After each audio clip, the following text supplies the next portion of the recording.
Hello and welcome to the LCS report. I'm so happy we get to call this. This is the first like official, yeah, the first official episode. We did have like a first launch episode after finals, but this is yeah. What's an LCS? Just you wait, David. Just you wait, Shynock. Yeah, finally. It's so good to be here. As always, like we announced we'll be doing a lot of stuff for Worlds. So make sure to follow, subscribe because we'll be live every single day, either with live views or with after it ends, we will have episodes for you guys. So we got a lot of content in store. With that being said, though, um, let's talk about the LCS. Let's congratulate Sean. I like that.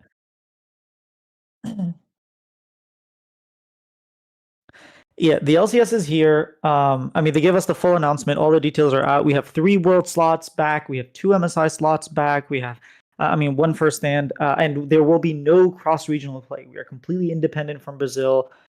Already, so I thank you so much. We have no cross-regional play with Brazil. I think that was a project that the best case scenario happened with the LTA, where we got VKS in the finals, and the finals were actually kind of hype, even though games 1 and 2 were stomps, 3 and 4 were close, or like stomps for VKS and 4 was close. Most of the time, we're not going to get something like that. That's just a fact, right? Um, just look at Brazil historically. All good. So I think them sunsetting that project and saying, "Hey, the project was we had an idea for what we wanted the project to be. It did not land at all." And going back to LCS and giving us basically everything we called for, the world spots, the MSI slots, which honestly we didn't even call for very much. We were just like really more sad about worlds and an independent league. I think this is the beginning of getting back on track to what happened during 2024, where in 2024 it was like in summer the league was great, everyone was happy, the product was awesome, we were really like on the up and up. And I think it's really sad that we weren't able to ride that momentum, but I'm going to try my best to kind of forget about 2025 and just take that momentum from 2024 and like, you know, push through to 2026. How did you feel about the announcement? I know Brazil wasn't very happy, but we'll talk about it from a North American side, and then we can talk about Brazil.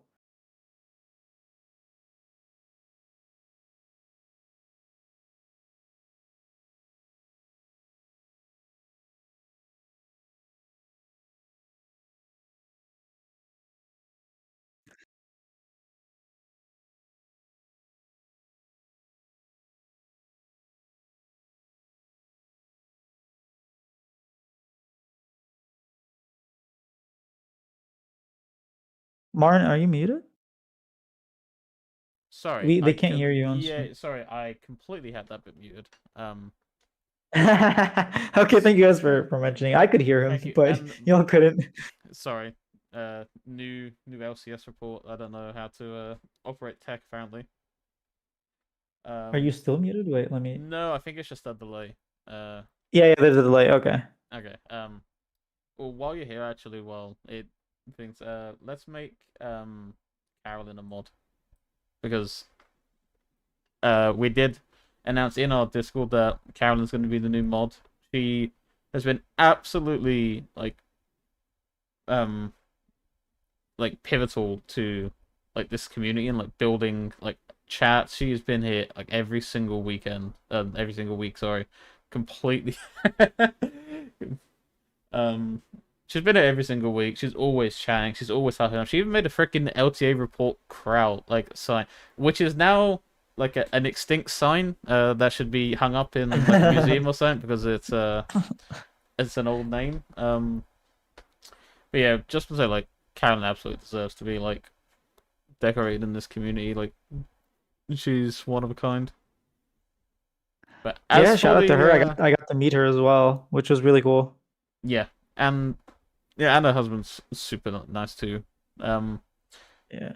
on the LTA, for people that couldn't hear, I was saying, can we please steal the trophy? Because I really like the gold design, and I thought it was better than I thought it was better than the secondary worlds trophy that we just replaced. I wish we would have. I understand why we had to change back to having no cross conference play because it's just it was a case of like, well, you can have cross conference play, but you're gonna have terrible formats in the sense of they have to be condensed. We have to deal with all this travel, and players were very unhappy when they went to Brazil.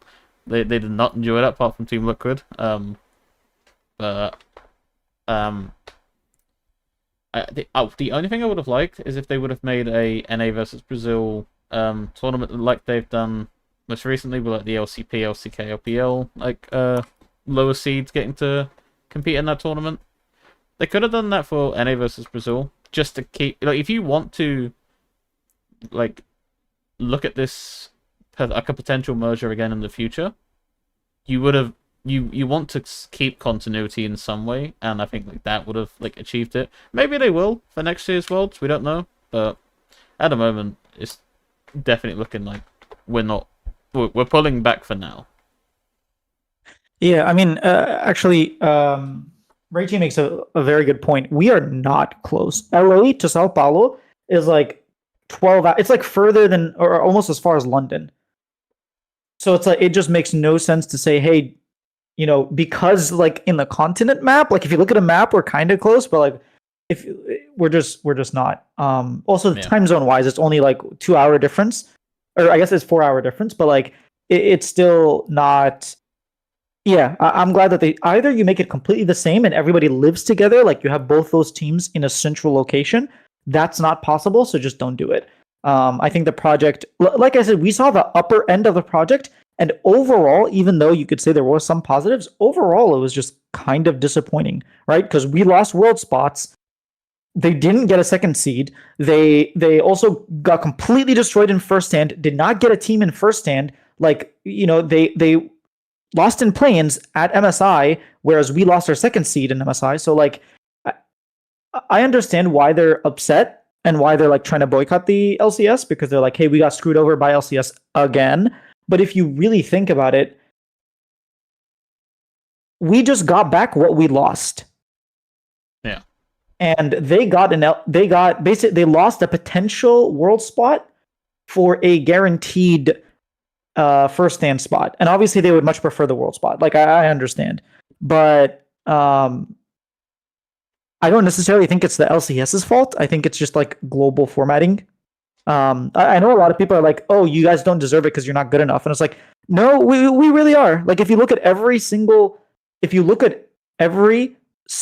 like international tournament since like 2022, basically, we have maybe MSI 2024. That one they outperformed us, but we've just been outperforming EU. So if you really think about it, like LCP outperformed EU as well. I mean, I guess they finished the same spot, but LCP and EULCS have been fighting for that fourth spot, and we are the clear third region. So us losing a spot because we're not competitive enough is just not really an argument. I think it completely has nothing. I think it has nothing to do with like who's competitive and who's not. It's mainly about who has the viewership and what formats Riot is willing to do for Worlds. Because this means there will be a slightly different format at Worlds. Because the number we're gonna have more than 17 teams, right? Yep. I would have liked to. Sorry, what was my train of thought? Like I would have liked. I think I said this like earlier. Like sort of. Do you watch any Counter-Strike, or are you familiar with how their major system works? I'm familiar with how they're. Yes, I don't watch the games. So they have like the Swiss stage for their main tournament, but then they also have a playing Swiss stage, which I think would absolutely imagine like the lower seeds from each region battling out in the Swiss stage. I think that would absolutely slap.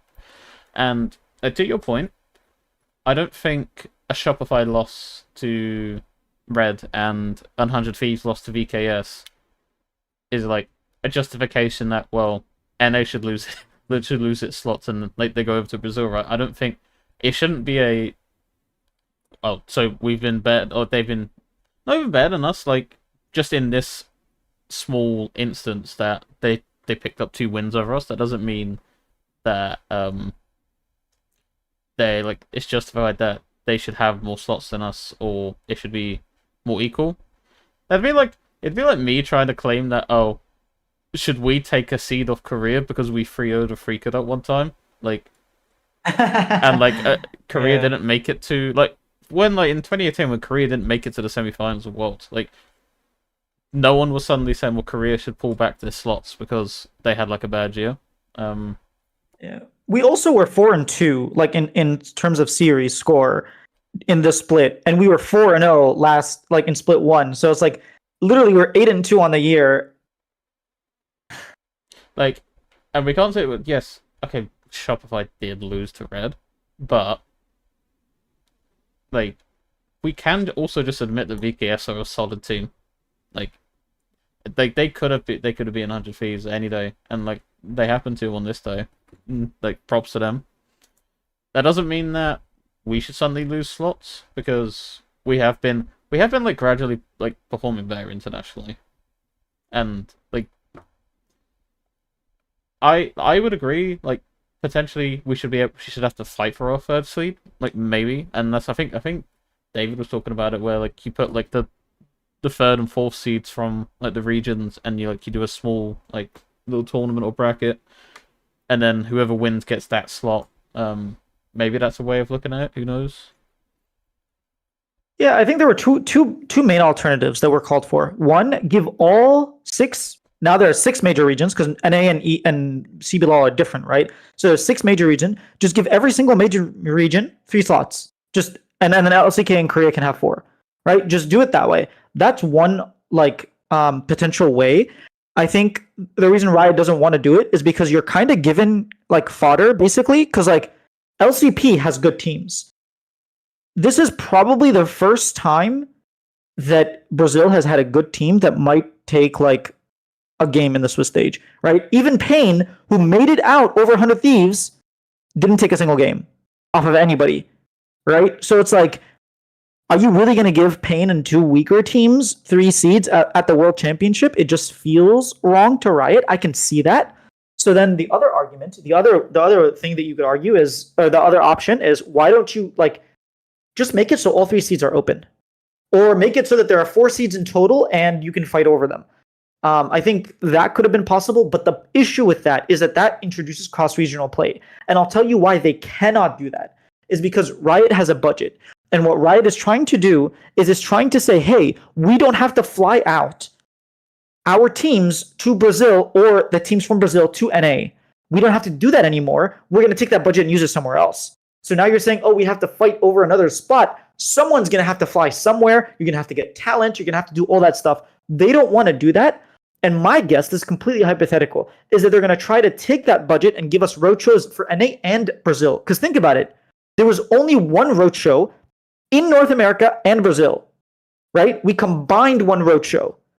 Yeah. Next year, there's going to be one roadshow in Brazil, wherever they end up going, right? Whether it's the South or the North. And the same thing with North America. There's going to be 1 or 2, who knows how many roadshows. They did say that they were trying to get more roadshows in. So I'm not sure if they mean like, oh, now it's going to double because North America is going to have one and Brazil is going to have one, or if they're actually trying to give us more than one. I think it, like, if you're looking at it from a format perspective, fighting over it sounds cool, but Riot is very, like, the budget is just, it keeps decreasing. We can see it, the amount of talent that's being brought out. Like, we see it everywhere. So I think, like, it's a very difficult position to put Riot in, to put like Mark Z and Carlos in. And I understand that they're just like, oh, we have to figure something out. Yeah.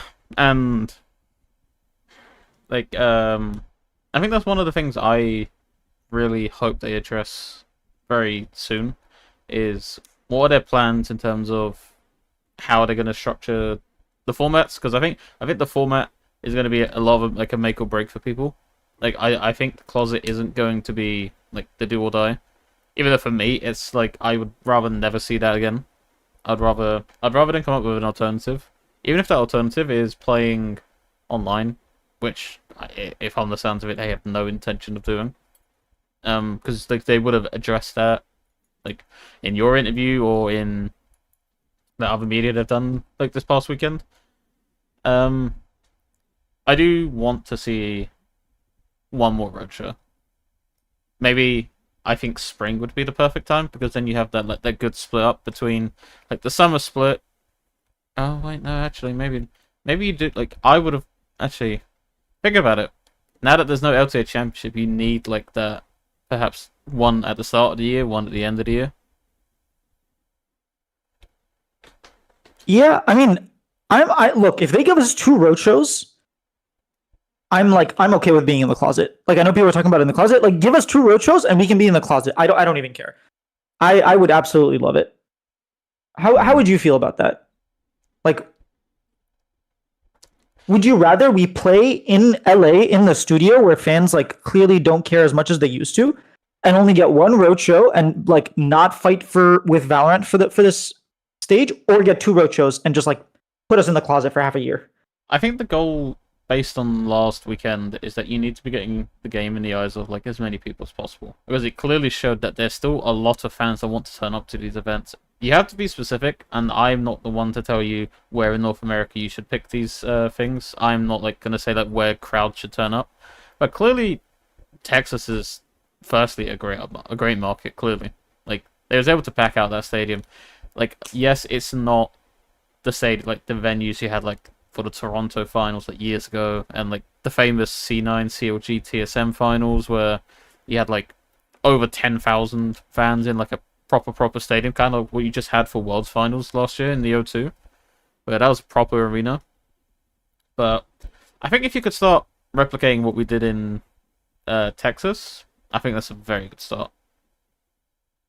I think look, I don't know about, I don't know, like the western side, like Arizona, like all the western states, I don't know. But you come anywhere from like basically Texas and like to the east, you go to, even if it's DC, if you go to New York, if you go to Philly, if you go to Jersey, like you go anywhere, you go to Detroit again, you want to go to Boston, like we will fill it out. We will fit it out, and there's like I have no doubts in my mind that we will fill it out. I don't know about the West, to be honest, but I think if they do end up doing 2 roadshows, they probably want something closer to the western side, maybe for split 1, and then something closer to the eastern side for split 2.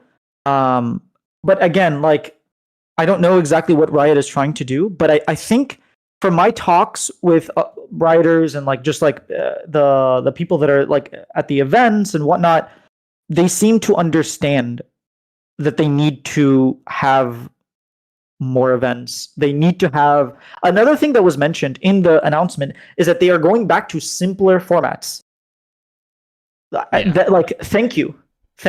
Like, even if it's just like a double round robin, yes, thank you. This will also give us more time because teams don't have to fly. So if you need to do it like a 3-day weekend or something, maybe like super weeks, if they need to come back, like they can come back. Those are ways that we can actually get more games in without significantly increasing the budget. Yeah. And what would be your?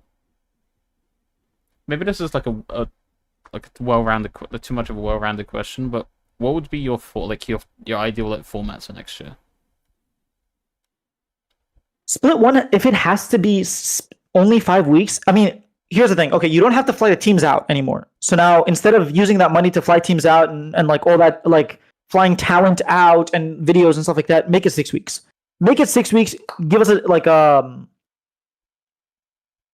2 groups, but make them like best of 3s. Give us more games, and don't have like a best of 1 decider between the teams. I think you could probably stick with that format very like for the most part, but you could give us like a double elim, because now all of a sudden you only have 4 teams that are going into playoffs, not 8, because we had 4 and 4. You have 4 teams that are going into playoffs. You have a double round, like a double elim with 4 teams, and you have 1 versus 4, 2 versus 3, and then you do that over the 3 weeks instead of 2 because you have an extra week. I think that's like a robust enough, like it does kind of punish the lower teams because they get knocked out early. But again, it is split 1. A lot of the lower teams had subs. They didn't even have their rosters in. So like, did you really want to watch 3 extra weeks of those teams? I don't know. As a Shopify fan, like I wasn't really too sad to see my team get eliminated in 2 weeks or 3 weeks, right? Like it is what it is. Yeah. I think for next year, I really want to, for spring, have a double round robin best of 3. Like we've been churning at that for ages. It's like they've been dangling it over our heads. Like, okay, you get the single round robin best of 3. No, make it a double round robin. Like, even if you have to do like a day online or like a day or two online, like today, like Friday, Saturday, Sunday, or Thursday, Friday, Saturday, and like Sunday, just to guarantee that, like half the splits online, like because then you'd have half the split online, half the split in venue. I'd be down for that. Look, if that means we get 2 road shows, I am open. Like, put us in the closet, put us online. I don't care. I will say, like, I did not realize the difference between the energy that was on, because I went back and I watched the broadcast, and you can feel, like, you couldn't feel exactly how it was, but you could feel it. And when I watched the finals of FlyQuest versus Cloud9 of Split 2, that energy in LA Studio, like, it was, LA Studio was packed, and you didn't even feel any of it. Like, the fans were, like, legitimately quiet, which was very strange. I don't think we should be catering to that crowd anymore. Like, but the thing is, you have to like change the culture. You have to do something. I don't know how you do it, but you need to change that culture. Like, if you're going to be based in LA and you're not moving to Chicago, you're not moving anywhere else, you need to change that culture, because those are your like day-to-day fans. But this is what I would do. Ooh, Denver. This is what I would do. Like, so we're not actually traveling, and if you want to have 2 events, 2 like bigger events, I genuinely would make the first event in the YouTube studio. Like, have that as your like home for like the winter split finals. So then it's like, what? How many was it? Like 3,000-4,000 that could fit in there. I think if you could do that consistently, then you're going to get more. They couldn't fill it up. They didn't fill it up last year. I know, but if you did this more consistently, you would hope that you start to build more of a fandom.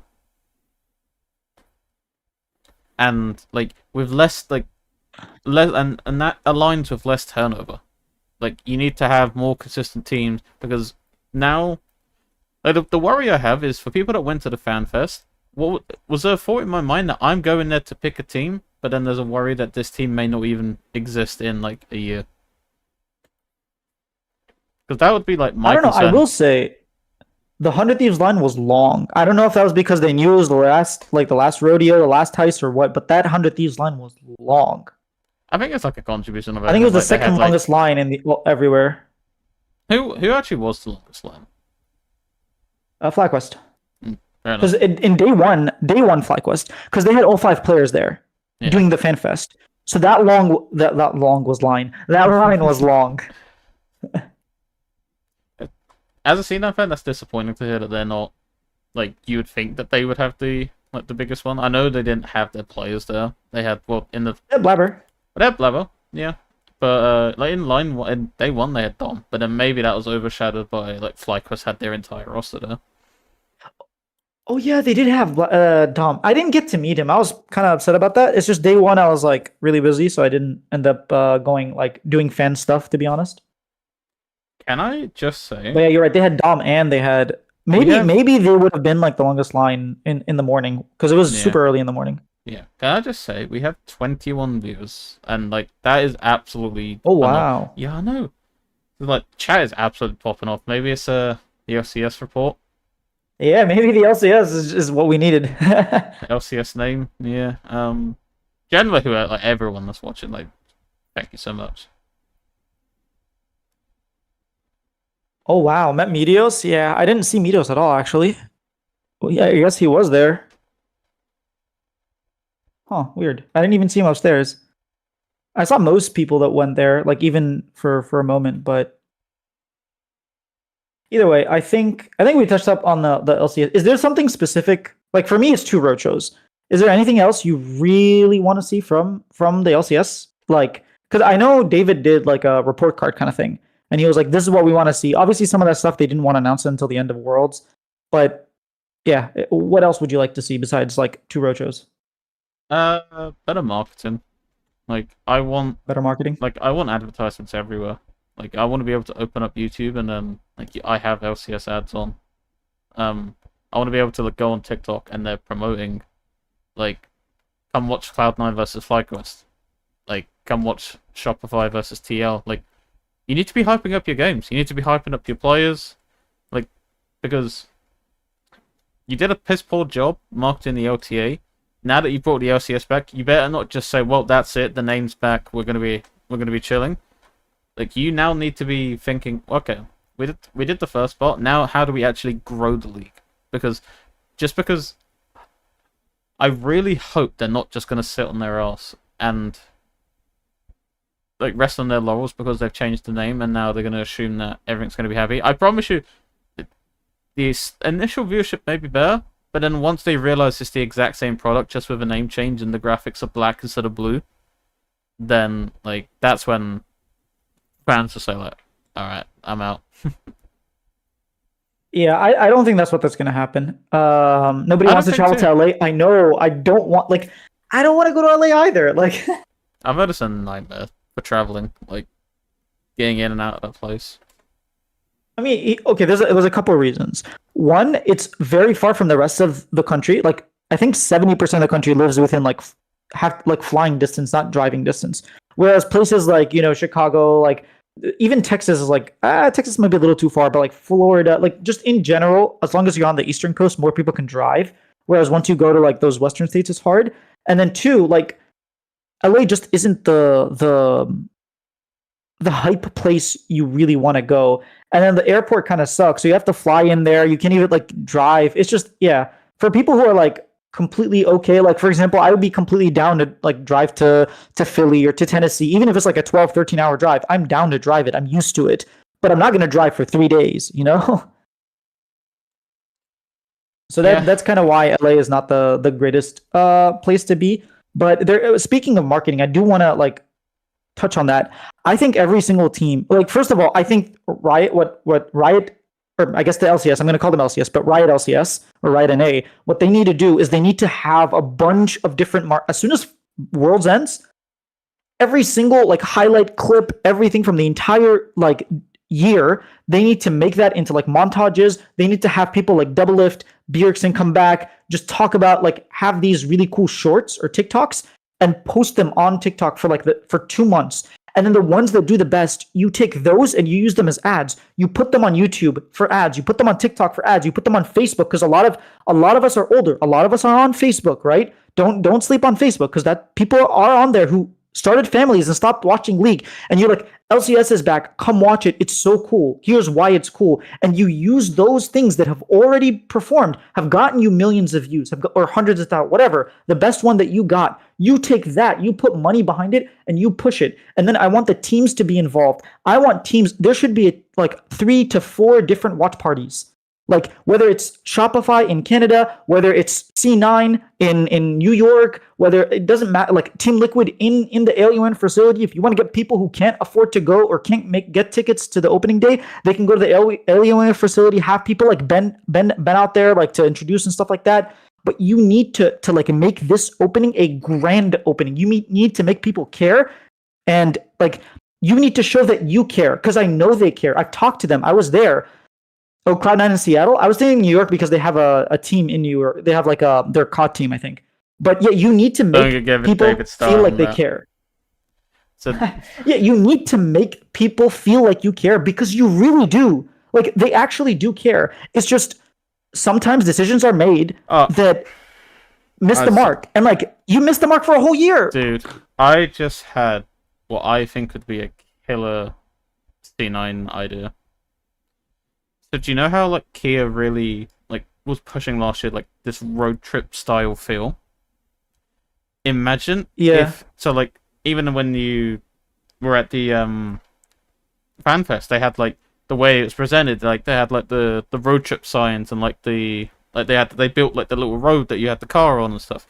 Yeah. Why not have that car go around the country and like you have little pop-up watch parties with like the Kia, like so you're tracking. You could even make this into an LCS content where they're on like broadcast and they're saying like, "Where's the C9 Kia car now?" And you could even see if they're traveling in live time to like a destination. I just sold. That's a pretty cool idea. I just sold. It's like, where's the Kia car now? And then at the end of the year, you give that car away. Oh, like no! At the end of like, if C9 make finals, imagine the car at the end rolls into this like the venue, like so they finally. Wait, this is copyright. Copyright. Like, imagine at the end of this season if C9 make finals and like the team rolls up in like the C9 car. Dude, I think that'd be really cool. And then at the end of the year, If the someone wants people that to, attended, someone wants to like, clip that and send it to me, I'll put it on my Twitter after this. at the end of the year, everybody that went to a watch party, like when you go there, you can like scan a QR code, and everybody that scans a QR code automatically gets into the raffle. And then at the end of the To like year, win that like car. on stage, they're like, yeah, when the car comes up, like they're like, and congratulations to this person from this watch party who won the Kia car. And obviously, you give them a new one. You don't give them one with like 50,000 miles on it, you know, in 1 year. But yeah, it's such a cool. It's a cool. What you mean, Will Feinbaum? Can we have our? I didn't say that. LCS report said that. Can we have our new mod do some damage control, please? I don't know if the mod can overwrite the LCS report channel. I can't. All right. Did you wanna? So I mean, I'm pretty hyped with the LCS, but Worlds is starting. Like, if you think about it, in 13 days, we're gonna be watching T1 beat the crap out of IG. Oh yes. Okay. Speaking of market, we're marketing our watch party. Yeah, so we're gonna have a watch party. It's gonna be like 4 a.m. or 3 a.m. I can't exactly remember, but it's gonna be super early in the morning, and we're gonna be live viewing it. I'm going to obviously be cheering for IG just because I'm a huge Rookie fan and a Mako fan and a Gala fan. So it is what it is. I've already like internally come to like solace with the fact that we're going to go destroy 3-0, but I still want to watch the game. So if you guys want to watch, yes, we will be live. Yes, Rachie, sorry. No, it was generally my fault because that was the first time me like working the clock because it's a plugin. So but then I would forget. Like once the game started, there's no point having the clock on then because there's no way I could like there's no way I found I could manually set it without crashing it. So oh. So like it was a me problem. It was the person, not the machine. I promise you. Yeah, we'll get the clock working. I also have the clock working on my side. So like if worst comes to shove, you can just like I can share my screen just for the clock, and you can click that out. Like we'll make it work. But yeah, we'll make sure it was we'll make sure. Thank you, Rachie. But yeah, let's talk about Worlds. We plan on doing a Worlds tier list. Don't yell at me because I think people are going to be very interested in where I put certain things. Well, it's going to be interesting for me because, like, just because of the time, I've not consumed like the LCP or like, even half of like EU. I've like clocked in for the big games, but like it's rarely about it, and that's being a big stretch.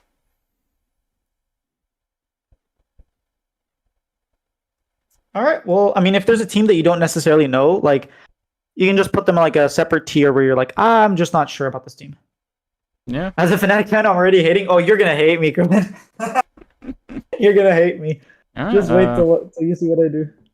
Cool. We'll swap over there. See if it's a bit scuffed.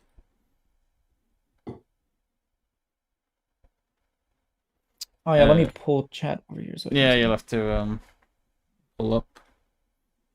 Reorganize things a little bit. All right. Do you want to just both agree that Gen G is S tier? Absolutely. I'm more than happy. All right, Gen G S tier. Next one's Hanwha Life. I mean, they're really good, but I would put them in A tier. Okay, so let's qualify. S tier, I think, are the favorites for winning. 1 second.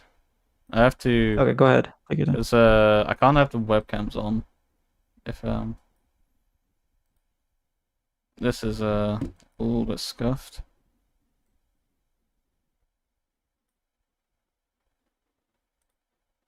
The webcams were on a second ago. They were on a second, but like as soon as I'm gonna have to just do something.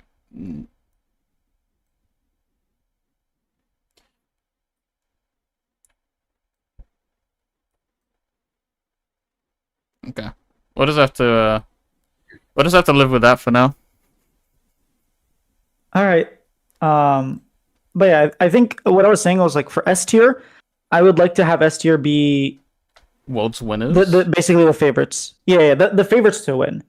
Um, All right, we'll put for me, those are 100 Thieves up there then. Genji and just hello David, hello.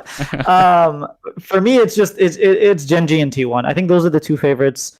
I think anyone putting any other team as a favorite, like A tier is can win, but just aren't the favorites, aren't the top two favorites. Yeah. Do you agree that T1's a favorite, or what? How are you feeling?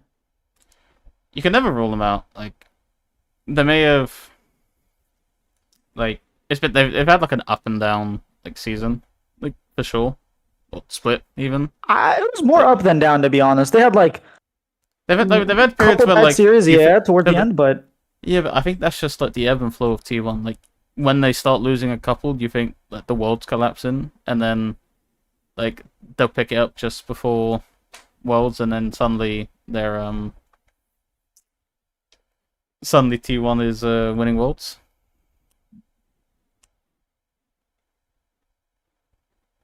yeah, I mean, I think they have less delta. Like last year, they had to improve so much in order to win worlds. This year, I think they have less work to do if they want to just be the best team in the world. Like it shouldn't be too difficult. You want to put them in S or you put them in A? I'm putting T1 and S. I'm gonna put them in S, but it's gonna be like a low S, and then we're gonna Yeah, learn yeah. up. So Genji's on the left, and then T1, like left to right matters, right? Yeah. All right. For A tier, personally, I mean, I'll go first, and then you can go for the next one. I think the third best team in the world right now is BLG. I think they've really found their form. I think whatever they're doing with their junglers, every time they just jungle swap when Shadow comes in, like they just play well. Yeah, I think they're better than Hanwha. I think they're better than like KT, obviously. I think they're better than. I mean, they showed that they are better than AL multiple times. So I personally think it should be BLG. In like that middle spot. Yeah, like the left side of A. Yeah. Well, Left no, I side would put them in A tier. put them in A. Yeah, I think there's a clear difference between the top two LCKT. I mean, if you want to put them S tier, like, hey, I'm a BLG fan, I would put them, but I think they're the third best team. I don't think like I can't see a world where BLG beat either one, to be honest, between T1 and Genji. I just can't see it. Maybe T1, but like yeah. Yeah. What do you think? I think like you said, how they've been changing their junglers. Even if like you think like what are they absolutely doing? They FC time. They show up when it matters. And like Yeah. they're clearly working. And like I think that's the one thing you can't knock somebody's teams is it may be unconventional what they do, but it works. And like there's a reason it works. And when you like the other thing you have to consider domestically is like so many times a team will come into international play and you're thinking like, what the hell are they doing with their team? But then they settle on a player that isn't really like wasn't firing at all cylinders, and then suddenly has an incredible world championship. And it wouldn't surprise me if that's going to be the exact same with BLG. Mm-hmm. And I'm a big Bin fanboy. Like that's my guy. I'd put him left of S just for that. T1 and S feels so weird. I mean, I think throughout summer they were clearly the second best team in the world. Yes, they had a little bit of a lower showing, even in the like best of 5 against Genji for the 4th place where it went all 5. Genji and T1 both weren't playing very great, but I still think that like if you look at the totality of that split, T1 showed some amazing League of Legends. So that's why I'm putting them in S tier, because like I'm not going to only hyperfixate on like the ending when there was a lot more league that was played. You know, like for example, Genji lost to KT. Does that mean now that I think they're not the favorites because they did drop a series? Like, no, I still think they're favorites. We start putting in a couple of D tier teams if you think there is any. I'm gonna admit, I don't watch the LCP outside of what I've seen in their international play. Maybe they're completely different now, but I want to do one more A tier. Okay. because I think this one you're going to push against. I think FlyQuest is the fourth best team going into Worlds. I think they're better than AL, they're better than Hanwha, they're better than KT, and they're better than IG. Fight me. Trying? I think okay. I'm trying to fight you, but Let like... me like elaborate a little bit, just so it's like not obviously I was doing a little bit dramatic. I think FlyQuest have shown that they understand the map. They don't make very many mistakes, which is something that North American teams historically have done. They don't make a lot of mistakes, and that's something that like Eastern teams will punish you. The other thing is that FlyQuest like cross map very, very well. Even when you look at them and they're like, oh, they gave Dragon, they didn't get anything in return. They will do something. They will get vision on top side. Then the other team has to like go and clear that vision, which means they get time on bot lane and then they get a bot tower because of it. They are like actively just like good at macro, good at team fighting, good at knowing which objectives to fight. They are just like actively good. And unless you destroy them in the early game, they will like be fine. Unless you can match their laners 1-for-1 for everything and just beat them, which I think BLG can. I think Knight and Bin are just going to do illegal things to us. Like, I think the way, like, for example, Keen and Chovy, like, it's very difficult for these teams to, like, match up. But besides that, like, I'm not too, like, Zeus might do some nasty things, but I still think that, like, they have enough in their arsenal that as long as they don't get destroyed, and I think the top three teams might be a little too difficult for them, as long as they don't get destroyed, they will pick really good fights. They will fight you in timers that are good for them, and they're gonna win those team fights. We saw how it didn't work against Gen G. Like, they took them to 5, but it didn't work in the end. We saw how it didn't work against BLG. They took them to 5, but at the end of the day, their hands failed them. I think they're just a better version of that team. And I think, like, I legitimately think that Gen G at MSI was playing better than they are right now. BLG at MSI were playing worse. Like, BLG have leveled up, but I also think FlyQuest have leveled up. So like that's my argument for FlyQuest. Like they are just a legitimately good team in every aspect of the game. The only part I think that they're weak in is sometimes their early games, and I don't think it can be exploited by any team beside the top 3 teams. That's like the TLDR at the end. Yeah, the question I have is like G2 is starting to really ramp up as well, and like I was really, really impressed with like the level they were showing in EU. Because, like, that's where you really want to...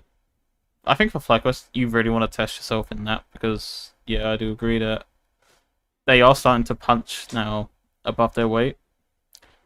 The problem you have is, the last time we saw them, they were going up against a BLG who like, in my opinion, FlyQuest should have beaten them. Like, I feel like BLG were not playing, like you said, to the level that they're showing right now. And I think while FlyQuest has started to return to form, I think BLG has like excelled any like form that I think FlyQuest can like realistically beat them. Like I don't think that's where FlyQuest Hunter Life's a tough one. You really don't know what you're gonna get with the Worlds. The problem with Hanwha Life is that they just have Viper and Zeus. Like, even if you have better macro than them, they still have Zeus. Even if you have, like, better team coordination, you have better early games, they still have Viper. Like, they still have Delight. Sometimes, like, that's all you need. Like, sometimes that exactly. is all Sometimes you just like, need Viper. Like, like fucking Zeus and Aatrox game. Like, just 1v9s that game. So, what can you do then? Like, sometimes, like you said, it all it takes is one player to ignite that spark. But like I do agree that FlyQuest is a team that should be like looking to punch up. It's also like draw dependent. Like I think that's the only problem. Like that's the only problem you're gonna have with Swiss. Like it is somewhat draw dependent. Like you could face 100 Thieves, or you could face was it T1? Like in your as like a 1 seed, you can face. Well, obviously you can't have a same region matchup, but. You know what I'm trying to say? Like, you can either have like a really easy first round matchup, or you're gonna face the T1. And it's like, well, okay, then you could go down 0-1, and it's like a bit unlucky. Yeah, I mean, I also think the fact that there's only 7 Asian teams in Swiss and 8, like, in Swiss stage, we've always had one non-Asian team make it out just because of how like statistically it works out. And now statistically, like we're gonna have two non-Asian teams make it out. So it does make it easier for teams like FlyQuest and G2 and PSG or CFO probably. I mean, like it makes it easier for them to make it out. Oh well, I hope in the NA luck continues in that sense. Like we, like NRG getting quite like a comfortable ride. FlyQuest ended up playing TL for that quarterfinal spot. But yeah, I mean, FlyQuest, people forget FlyQuest still had to play Genji and Hanwha Live, right? Or not yeah. Genji, T1, sorry, T1 and Hanwha. Like they still played. Wait, no, they didn't play T1. Who else did they play? They played DK. That's right. They played DK. They played DK. They played Hanwha. They lost to those two, and then they beat. That one though, obviously, like in my opinion, PSG. Like they weren't amazing. That world, like Who? Dumb one. Like I don't think they were in like great form, and like and I thought like should have beat them. Yeah, that's what I'm saying. Like that was already like the sour grape series for me because like you should have beat them, and now it's like significantly harder. It ended up not being harder. They got to face was it Mad they placed and then TL. NRG. Sorry, FlyQuest. No, FlyQuest played. They played PSG.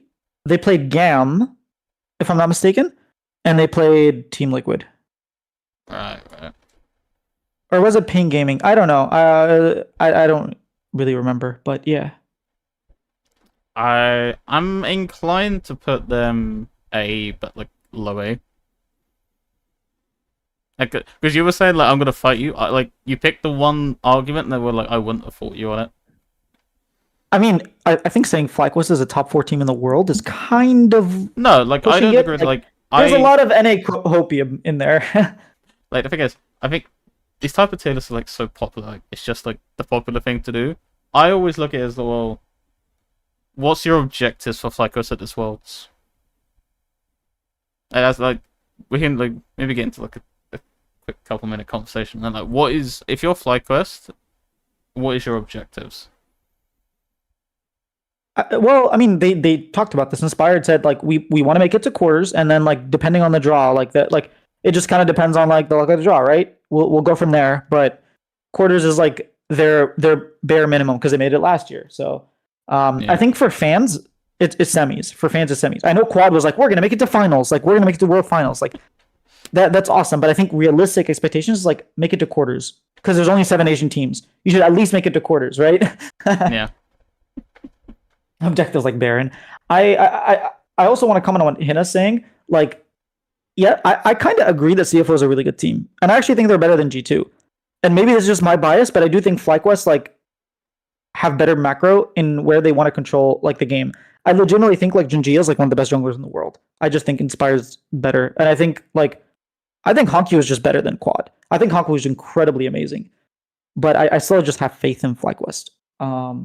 And maybe it's just me being an NA fan and not watching too much of CFO except like the finals and like a couple of other games. Like, I'm gonna be honest. Like this tier list is mainly gonna be me like pushing you on questions about these teams because like I wish I had time to watch these like and like I normally do my prep just before Worlds. Like I will go and sit and watch all of like the stuff on these teams. So but we didn't decide these topics until like like pretty late last night, so like I maybe I should have prepared a little bit more. But like I did really enjoy watching CFO this year. Like when I haven't like in like the international events. Like I'm a big Junja fan as well. Like ooh, you keep talking. I'm gonna bring something real quick. Yeah. Since you mentioned Junja. Like he was genuinely when I interviewed him at MSI, one of the nicest people. Like, and like he actually ensured that because I arrived late just because like trouble finding like the actual like interview part. Just because I missed the communication on my end. Like he like made sure I got like my allotted time, and like that was something like really like he just went on like he wasn't really stopping like because like you are like allotted us like a certain amount of time like for these interviews, and like this guy was just like, yeah, he's really really nice. While Cloud's not here, shall we put all the NA teams in S tier without him noticing? I'm here. I'm here. You don't get to do that. Oh shit. Oh wait, you got your fucking AirPods in. I do have AirPods in, but look at this. I have. This is specifically for you, Hannah. I have a Junjia player card from LCP finals. So like when I got this, I was super happy. So shout out to Viv for giving this to me from LCP. She was there at the finals. So yeah, I'm a big Junjia fan too, but and I believe in Chowie as well. Like, but yeah, you mentioned Junjia, so I was like, oh, I need to bring that. Yeah, CFO's motto is "Be Our Family." Where would you rank CFO? I think I would probably put. In my head, it's top esports, Hanwha Life, then CFO. That like in my head, that's like the order after FlyQuest. I think top esports. Okay, this is. Wait, our A is going to be absolutely packed. I mean, I think there's a lot of really good teams this year. But let me like give my explanations behind top esports because I. Oh, so you believe that BOG can be a world finalist, right? Yes. And I'm going to make the silly decision, as everyone always does in these tier lists, and being completely biased. I think Bin is the GOAT, so we're gonna put BOG at bottom of S tier. Okay. So we can add a little bit of like, because what is it that they used to call it? Like in LCS, like the lump, is it lump or like clump or something? Like that, like group or team. Yeah, the clump. Yeah, the clump. We're actually going to have like the clump of like teams in A tier. Yeah, I think we're gonna have a lot of A tier, like maybe like 6 or 7, and then like we might even skip B tier. I don't know. We'll see. For my top esports argument, because Hannah was like putting trust in TES is bold. They can't burn me an 8th time, right? Like you can't fool me 7 times. Shame on me. Fool me an 8th time. You can't see it yet. I've put them in D tier. I ain't being burned by them again. Is that? I'm sorry. They are staying in D tier. Dude, they're actually good. I promise. It ain't happening. Not on my watch. The only time it benefits Honestly, me I'm is not when gonna they fight you for it. Like I feel like they've lost all credibility, so I'm not gonna fight you for them. But in my heart, I know that they're like legitimately good. They just play such good League of Legends in China, but they beat AL. Like we're gonna put AL on top of them, and they beat AL. Like I don't know, man. So you would have top then AL. No, I would have FlyQuest above them. I have more faith in FlyQuest than top esports. Yeah, so yeah, I have FlyQuest number 4. So like the top of A tier is FlyQuest.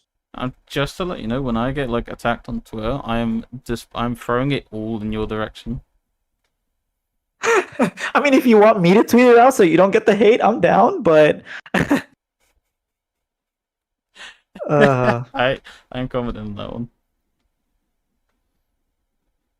I mean, look, if you want to put top esports in D tier, just like for the memes, I'm down. Because they're chokers, but I feel like we're gonna put them maybe put them in B tier if you want. C for chokers. Okay. I like that. C for chokers. We can put Fnatic right next to them. I know. Yes, I was gonna say. Kerfin is gonna kill me, but I would put Fnatic next to them. Like, yeah, I don't. Think... Like, they did have a little bit of an upswing. I just don't think it's gonna matter all that much. Like, Oscar did have something like he had like a really, really like that like I'm him series. Like he hasn't had many of those. Yeah, dude. But, what the hell against Kana, right? Yeah, and this guy was like, oh, okay, all right. Ooh, I actually like that. Never get excited tier for KTTES and Fnatic. Yeah, maybe change the C tier to just like don't get excited. Wait. Or you could add a new one that works too. Yeah. What color should I do? I'm gonna make it orange for Fnatic and top. what should I call it? Uh, never get excited. Never get excited or never have hope? Never have hope. Yeah.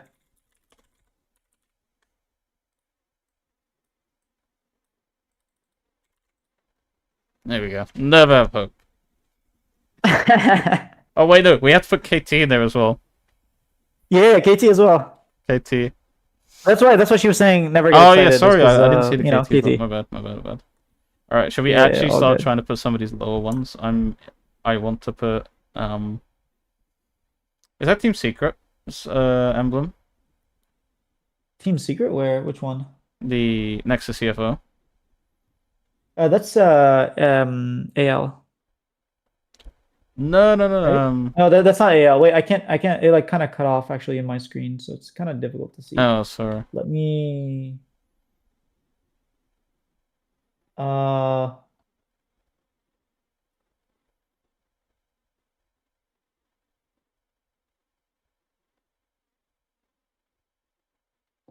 Yeah, it is Team Secret. Because I know like sometimes they have like combination names like now, but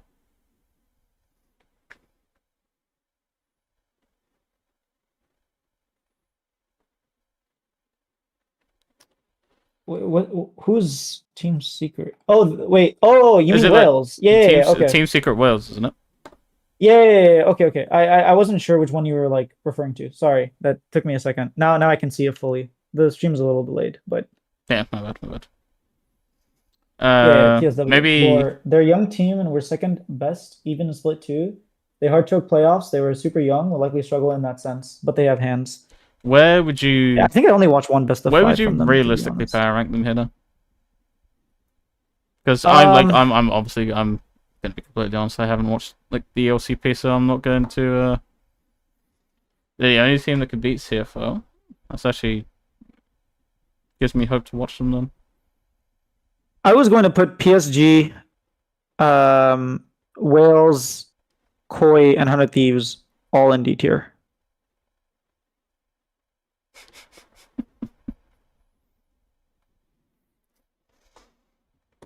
I'm down to put PSG. Wait, Koi and 100 feet. Yeah. And then we can figure out like what specific order. Honestly, I might just put like 100 Thieves last. Um.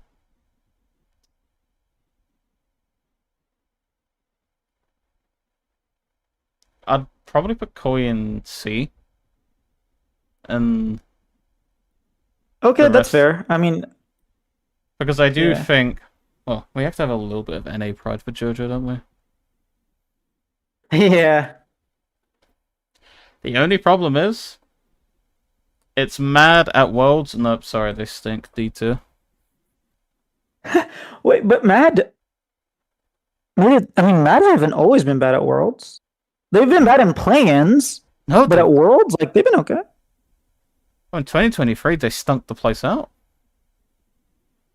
Yeah, okay, yeah. 2023 they stunk. lost it, 2024 they didn't make out. But 2020, oh wow, 2020 they made it out. That was the last time, right? Dude, it's Or the was it only, I think, 2021? like, the MSI, like, their best performance Oh really yeah, was MSI was the 2021 was really good. MSI, it was the MSI performance. They've stunk I mean, at it's also a Worlds. very They've different stunk at team. Worlds, but MSI has been, like, better. But Yeah, I know it's it's also a different. different team.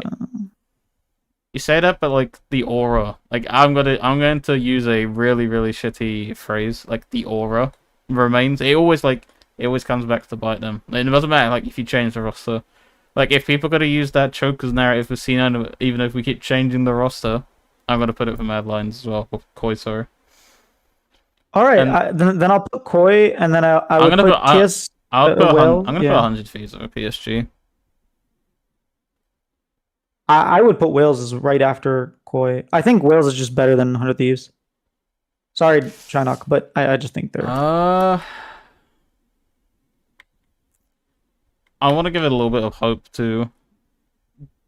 Like I know they lost to BKS. I know they kind of stunk the place out a little bit, but like I really think with Locler on that team they'll be a bit more calmer at Worlds.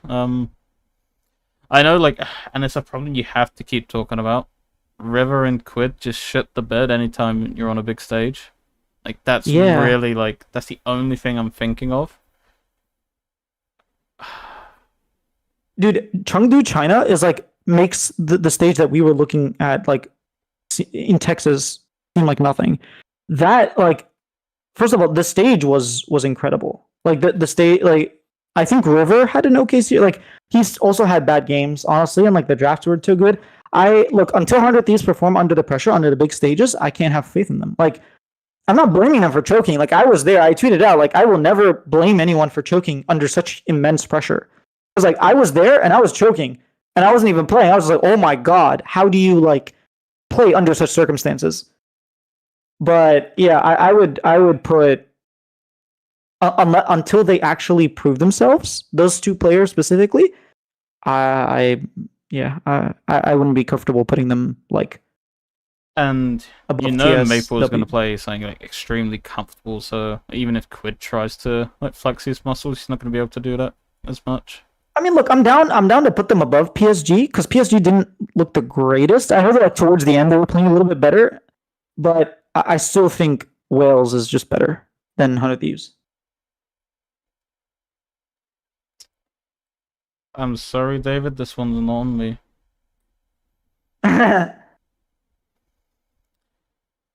Now on to a fun team, Invictus Gaming. The problem, Where do we even put IG? I want like, to put them. I want to put them in Never Have Hope, and the only reason I'm telling you is because they're playing against T1, and if we're predicting T1 to like be a world's finalist, like potential, you have to put IG in the like the Never Have Hope, because like what's the point in power ranking them at all if we're predicting them to lose that series anyways? I mean, I still think they're a good team. Like, it's we're not predicting who's going to make finals. This is more of a like a tier list in terms of like their strength rather than like, for example, FlyQuest could straight up just draw like T1 into BLG into like you know top esports or something, right? Or like maybe they beat Fnatic in the 2-1 game or the 1-2 game, or sorry 0-2. They beat Fnatic and then they get like freaking BLG because like didn't BLG start 1-2 last year? They did. Yeah. So like this isn't where we think they will finish. This is where we think their power level is. And then the draw is the draw, right? That's the beauty of Swiss stage. Just like, Yeah. you never know. So That's how I'm where would looking at it. you like to, as you watch a lot of LPL this split, where would you like to put Invictus Gaming? I would put IG solidly in the B tier. Top beta, Yep. G2. I would put G2 after IG. I'm inclined to agree because I think with G2 it's kind of you need to start proving it now. And like the pressures are going to be on those players immensely because this would have been the third Swiss stage in a row that they don't get out of if they lose this one. And like the back's already against the wall because if you're predicting FlyQuest and like one of these other teams to make it out ahead of G2, like a CFO or someone, for example, like your backs are against the wall. Yeah. I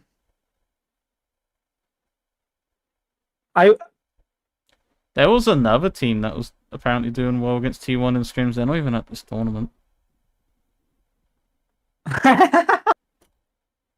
That's messed up, bro. That's messed up. Honestly, I'm down to put G2 in C tier. Like, I just don't have any faith in LeBron. G2? Like, every time he goes up, anytime he goes into an international stage, he's just not it. He can't handle a stage. G2. I would put G2 in C tier. Like, just thinking about it now, like... No, you said a he. I didn't know which player you're talking about. Oh, Lebrov. Oh, okay. They just... Like, firepower-wise, they just feel very underwhelming. Yeah. So, I would put them in C tier. I want to put them low B because I do think VKS is probably in Okay, a. that's fair. I think VKS is probably in a tier of their own in C. All right, we can put VKS in C. I think we can all agree to that. I legitimately think VKS will beat Mad if they play think- or Koi. Sorry, I they keep think- changing their name, man. Like, okay, excluding the Never Have Hope group, I do think anyone in low B to that D tier is like upset potential and like, well, can take games off each other. Not 100 Thieves. Sorry, not 100 Thieves. Dave's going to be I don't know, clapping your man. ass up. They're not. Look, they're until they stop choking in finals or stop choking on the big stage. We just have to assume they're going to choke, right? If you do it all the time, it's crazy for you to assume they're not going to do it, rather than the other way around. Yeah, the first time they made it to like the finals weekend, it's like you can't really say that they would choke, right? But then they choke, then they go to Worlds, and they choke, then they make it to finals again, then they choke, then they make it to another finals, and they choke. Like, come on, man. Hanwha Life. Yeah, didn't Quid have a 0-10 Vex game last Worlds? Like, come on.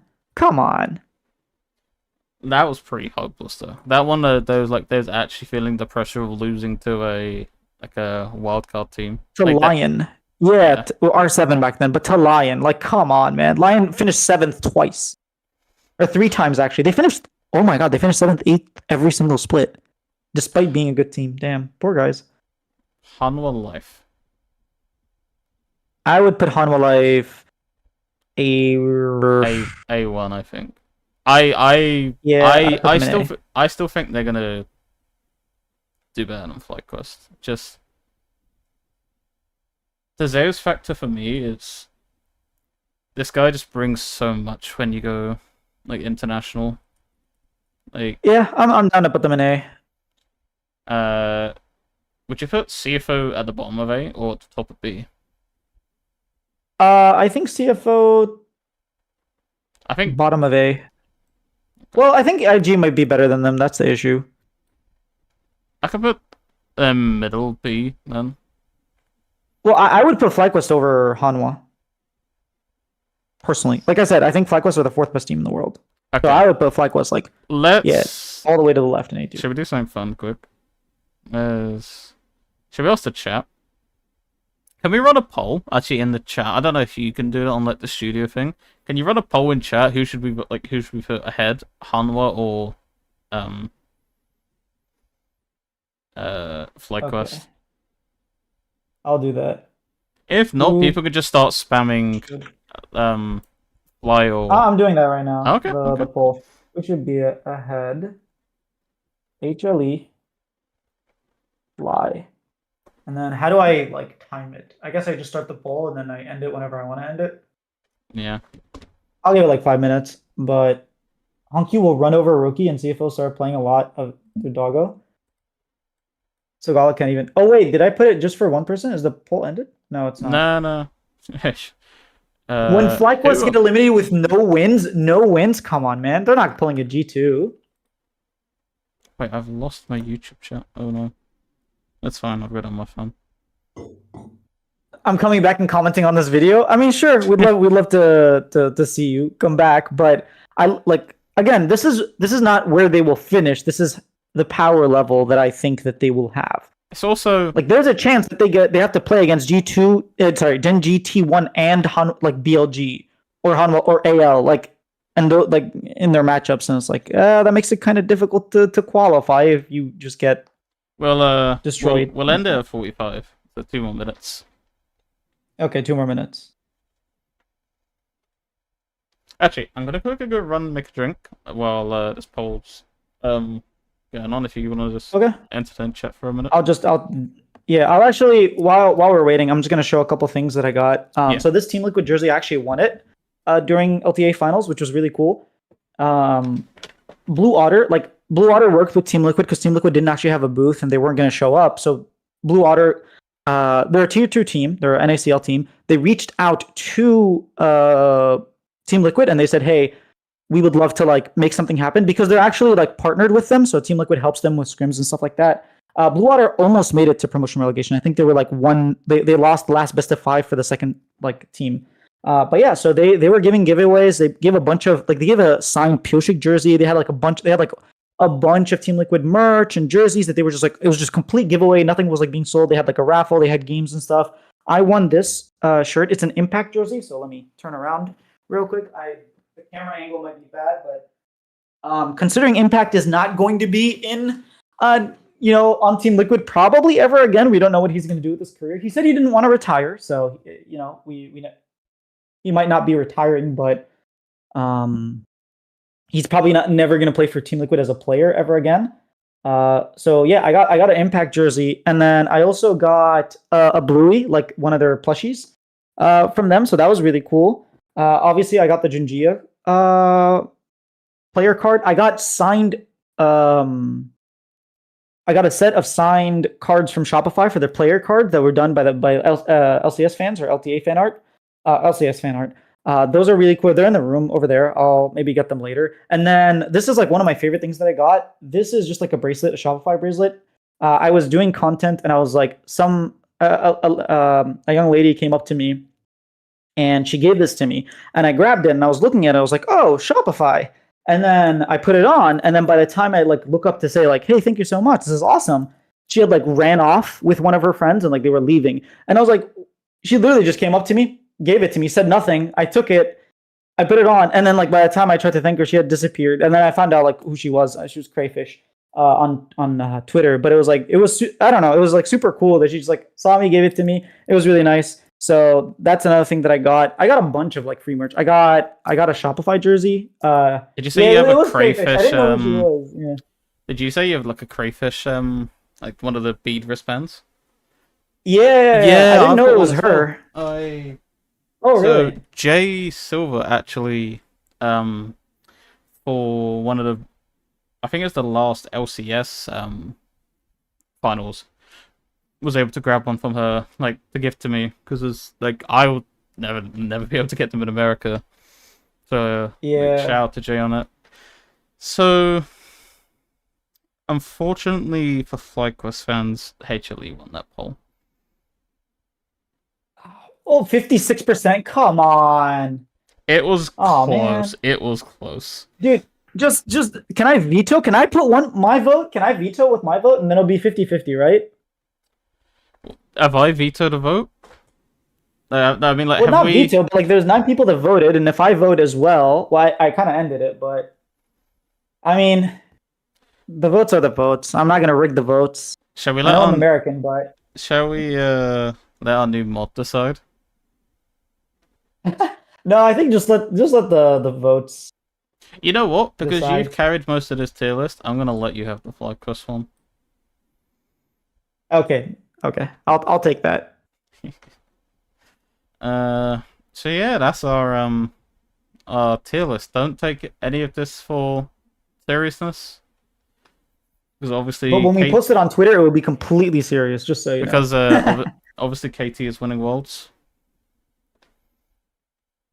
KT, yeah. Don't get excited, my friend. Don't get excited. We can talk about one more thing before we go into Q&A. I do want to talk about Cloud9, our resident Cloud9 fan. Inero's head coach. Bye-bye, Reapert. What do you think? You've been calling for him to go away. You've been saying that like I've been calling for his head.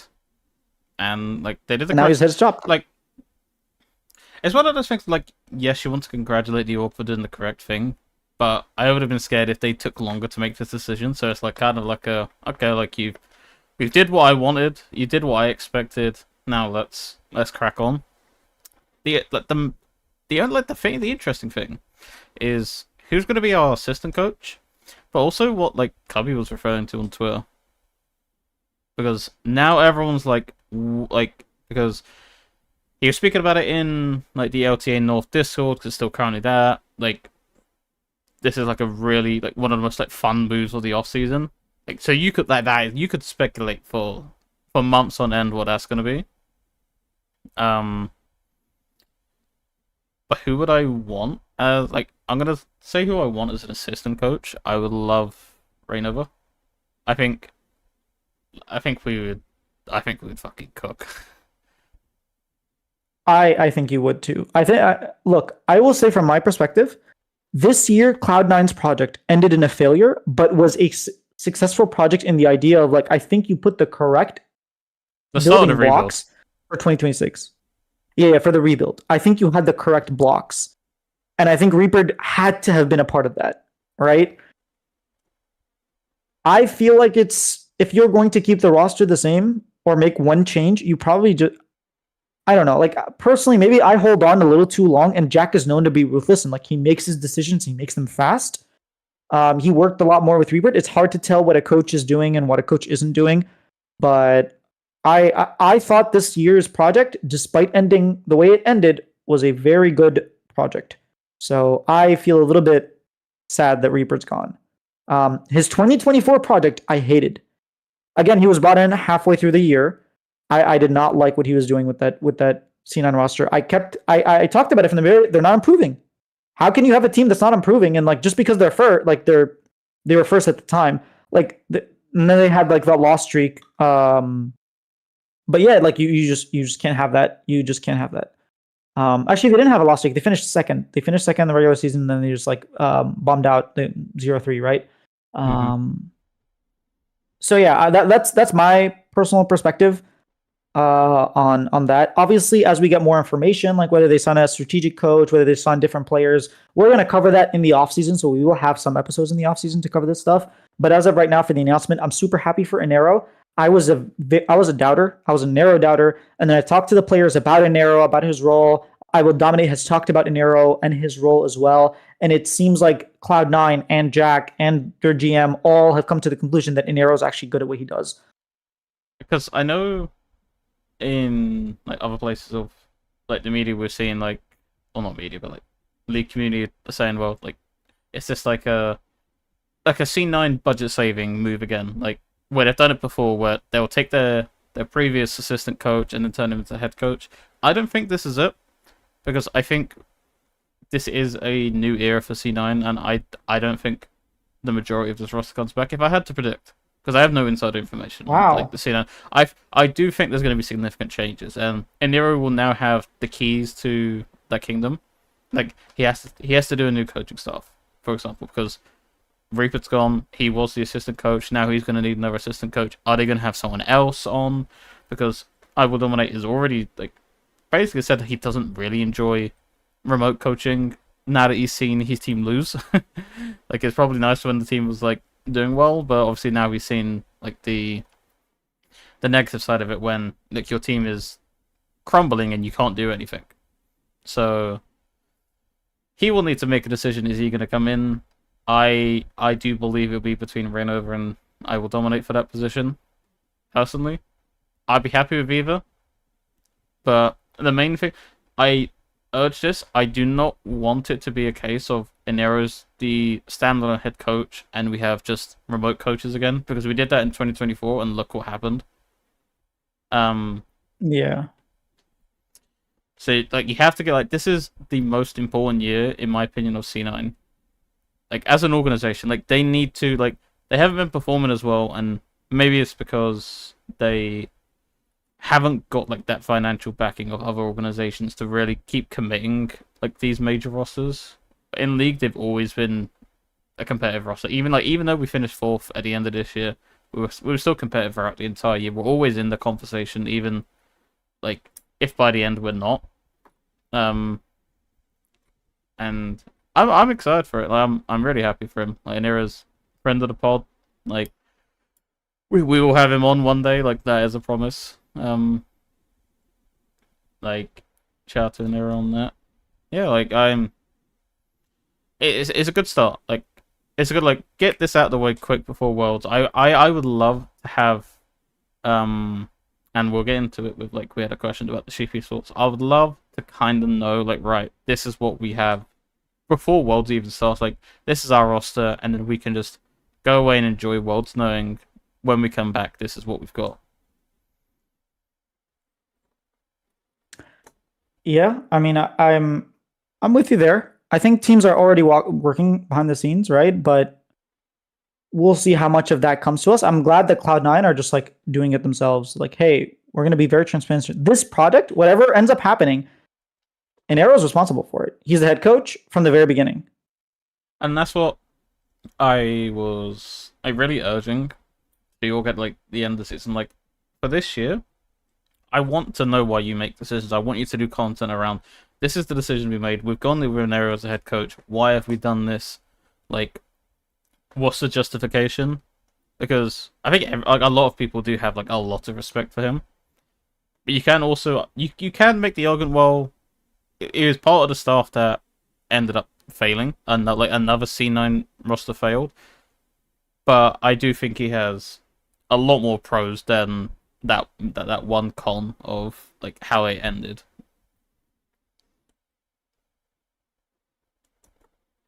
Yeah, I mean, if you feel the same way 2 years in a row, then you're like with the same head coach. You're like, maybe there's a pattern. I see it. I think we just need to get out of this. Sorry to like cut you off. I just want this like to cut ties with any old guard of C9. Like I just want done of like the revolving door around like Reaper and like that Miffy. I know, like I was saying about bringing Runover in as an assistant coach.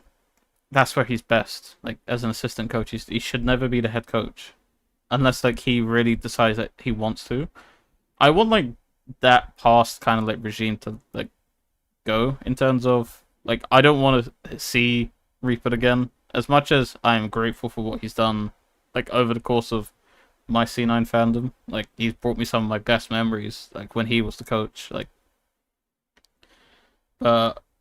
this is now. I want this to be like the new era. You started the building blocks last year by like revamping the solo lanes, and I love them to death, and I want them to stay for 2026. Now you have to build on that. Yeah, I mean that's completely reasonable to be honest. I do have to go quite soon, so let's get into Q&A. Dr. Leo Spaceman DDS, aka Carolyn, asks, Cloud, first live event for you in a while. Did your opinion on direction you'd like LCS to go with events shift at all from attending this? Absolutely. I believed in making like in roadshows and in like big events. But now I just believe in it a lot more. Now I just think that it's like, it's not like, I thought back then it was like a very important part. Now I think it's just a necessity. It's not just an important part. It's like, it's vital to the survival of this esports in North America. Because we have the passion, you just have to like tap into it. And more events will tap into it, even if we have to go online. Before, like I would be like, oh, hell no, I'm not going online. Like I don't want Riot to do that to us. Yeah. Go online if you need to and give us more roadshows. Like, I completely changed my opinion on that. Like I completely changed my mind. Yeah. 2 homestand per split, 1 roadshow end of year. Dang. Okay, maybe not the first split. The first split might be a little too much. Oh, apparently C9 Martin is the law assistant coach. I didn't know that. Are we announcing this on the pod? Wait, what? But yeah, I that completely changed my mind, honestly. I'd also like to go to more events. That would be really cool. Meet more fans, like do more cool stuff. The second question here, I know I'm kind of speed running through them, is from Beans. He says thoughts on whether this is good or bad. So I'm going to read a little bit of the tweet. This is a Wooloo tweet, and basically the TLDR is what I'm going to read. They have been considering how they want to cover the offseason, and they want to be a little bit more extensive in their coverage, but at the same time, they don't want to sabotage players and their negotiating power. So the things that they said they will, moving forward, report on is players being benched, players having offers from multiple teams, but they will not say who they're favoring, tryouts. So they will, like if a team is holding tryouts, they will mention which players are trying out, a player or team declining an offer after the end of the negotiation, so not during or anything like that, and then verbal agreements, which they were kind of known for. But the things they will not report on, which he says subject to change, but for now, this is all we can talk about, is a team just communicating with a player, a player that's trying to be poached, which I don't know what that means. I think other people poach players. You can't poach yourself. So I'm not entirely sure if that means like a player talking to another team, like actively being poached. Maybe that's what he means. A player trying to. I think that means is like a team actively trying to poach up another player. Like those Okay, communications. so Like a team trying to poach a player, not a player trying to be poached. yeah, that's what And I read then from that. yeah, and then faking player interest from teams to increase value. So basically, let's just say like Blabber is not on C9 and he goes and he's like, "Yo, tell them that I have interest from like I don't know, like Mad Lions Core or like from European teams, so that NA teams will give me more money because they think that other teams are negotiating when they're not really." So basically, we're not going to play any like backhanded games, which I don't. I mean, there's no way we can really like judge them on that because you never know if they're telling the truth or not. They hold all the sources, we don't. But at least with the first two, we can kind of judge them. He's like, hey, you said you weren't going to report this, and yet you are. And the last one, players being benched while still playing at Worlds. I wonder why. While they don't know it, it can affect their performance. Yeah, we saw that happen. So I'm glad that they're learning from the mistakes. What are your thoughts? I'll let you go first because you're more of a journalist than I am. I kind of just make videos. I mean, like you see this in absolutely every you see this in every avenue. Like the only concern I would, well, not only, but one of the concerns I would have is player power will be more prevalent than ever now, with players able to manipulate the market with like drawing. Like you could literally, let's say hypothetically, like Inspired can hypothetically draw up a report, or Inspired's agent, let's say, could draw up a report saying C9 are interested in me, and then like Sheep Esports reports it, and then this is an angle for Inspired to get more money with Flycross because his contract's coming up at the end of the season. It's like it's little things like that. There's now player power is going to be far more prevalent, but it's also dependent on which players have good agents. This is really where agents are going to earn their weight. Is how can they manipulate the media market, which I've never enjoyed, but at least fans will know a lot more of what's going on in terms of like where players are going, where players are potentially going. I think it's going to be really messy, like for Sheeps, like because I don't think the scene is big enough to handle like a global transfer market that like you see in soccer, where it's just so extensive and like one of the things I think someone made as like a joke, and I think in David's Discord is like when are we getting plane trackers to like see what where players are going. I'm not opposed to it. It's just I worry how they're going to handle it because they've made like, considerable mistakes in the past. Like, fair enough, they're trying to learn. It's just I do have my concerns in like the integrity part of it and like making sure this is handled properly. Do they have the sufficient support structure to handle this properly? And maybe they do, or if not, then it's an oversight and they're I guess gonna crash and burn. But I do think this is good. I personally do think this is good for like the scene in terms of like standardizing it to become more like traditional sports, which I've always like tried to like link, like do like a link between like league and thing, because very quickly on the agent side of things, teams are atrocious with how they handle contracts. Like, if this is a traditional sport, there is no way in hell the two best players in the West are going into the final hours of their contract and they could walk out the door and go to like C9 or TL for free. Like, I was saying this back when, in the Reckless deal happened with G2, where Reckless there was no payout, as like, if I believe, because he went for free. I'm like, how are we letting these massive players go away for free? So we'll see how like agents now get involved with players. I will say, I'm not a fan of the reporting that is being done. I personally, while I enjoy leaks of like verbal agreements,